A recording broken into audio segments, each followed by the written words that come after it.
ধর্ষণের অপরাধে ৩ জনকে ফাঁসিতে ঝুলানো হয়েছে। দেখে তাই মনে হচ্ছে যে তারা ধর্ষণ করছে, তার জন্য তাদেরকে এইভাবে শাস্তি দেওয়া হচ্ছে পায়ের নিচে বরফ দিয়ে।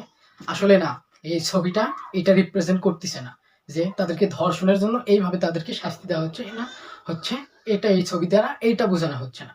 কিন্তু বাংলাদেশের যে এত ধর্ষণ বেড়ে গেছে, দেখেন প্রায় সব জায়গাতে প্রত্যেক দিন ধর্ষণ হচ্ছে। সেটা মিডিয়ার সামনে, কিছুটা মিডিয়ার সামনে আসতেছে, বা কেউ পারিবারিক নিজের আত্মসম্মান রক্ষার জন্য এগুলো অনেকে প্রচার করতেছে না, বা মিডিয়ার সামনে আসতেছে না, বা বলতে চাচ্ছে না ফ্যামিলি চাপে, বা নিজের ফ্যামিলির সম্মান রক্ষার স্বার্থে অনেকে কেউ বলে না। কিন্তু বাংলাদেশে এত হিউজ পপুলেটেড কান্ট্রিতে প্রত্যেক দিন ধর্ষণ হচ্ছে।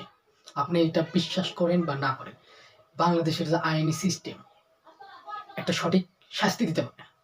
সো বাংলাদেশের প্রত্যেকটা ধর্ষককে এইভাবে শাস্তি দিতে হবে। তার পায়ের নিচে তাকে ফাঁসিতে ঝুলাইয়া তার পায়ের নিচে আগুন লেগে দিতে হবে, না হলে এরকম বরফ দিয়ে তাকে ফাঁসিতে ঝোলাতে হবে। তাহলে একটা ধর্ষক যে আসলে কেউ ধর্ষণ করার কথা ভাবতেও পারবে না, সে ধর্ষণ করার আগে অন্তত 10 বার ভাববে।